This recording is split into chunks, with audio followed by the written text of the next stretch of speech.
Uh, what about on the part of the CHR? What does the CHR know or not know at this point? Well, we've already spoken to most of the kin of the slain victims, and we've managed to also see most of the scenes of the crimes. No, some of the surviving kin have given their affidavits, but others have not because of fear of reprisal.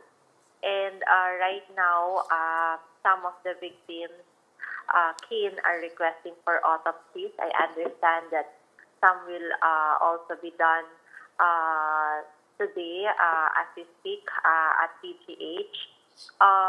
We're still investigating every day since Monday. Our team from both the regional office as well as from the central office have been going to different parts of Batangas, of Cavite, as well as of Rizal.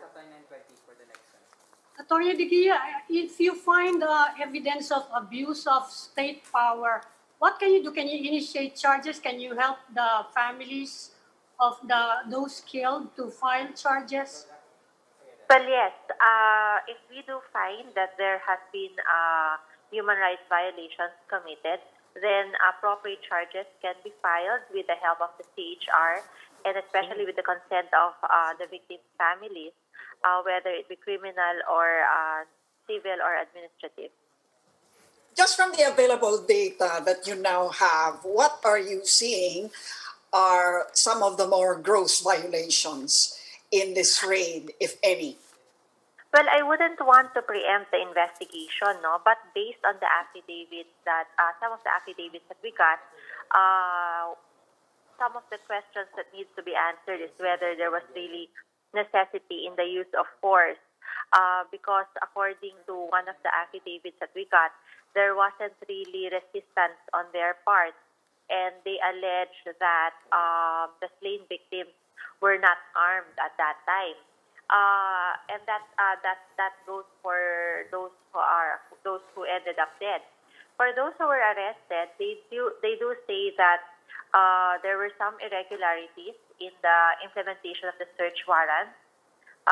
They weren't there when the search was being implemented. They were asked to step out, and then they were being asked to sign the inventory. And there were some items listed there that they didn't agree were there in the first place. So these are the things that we are looking into right now, whether the use of force was proper in accordance with the PNP Manual of Operations, and whether it was in compliance with the revised penal code, and whether the implementation of the search warrant for those other places where there were really no deaths, but there were arrested persons as a result thereof. Mm-hmm. A basic question lang po. Did some of the affidavits at the very least hint to the allegation that they were in possession of high-powered firearms? There weren't any affidavits that would indicate, as insofar as I do have, there weren't any affidavits that would yield that they were in possession of firearms. To the contrary, they do say that they weren't in the possession of firearms.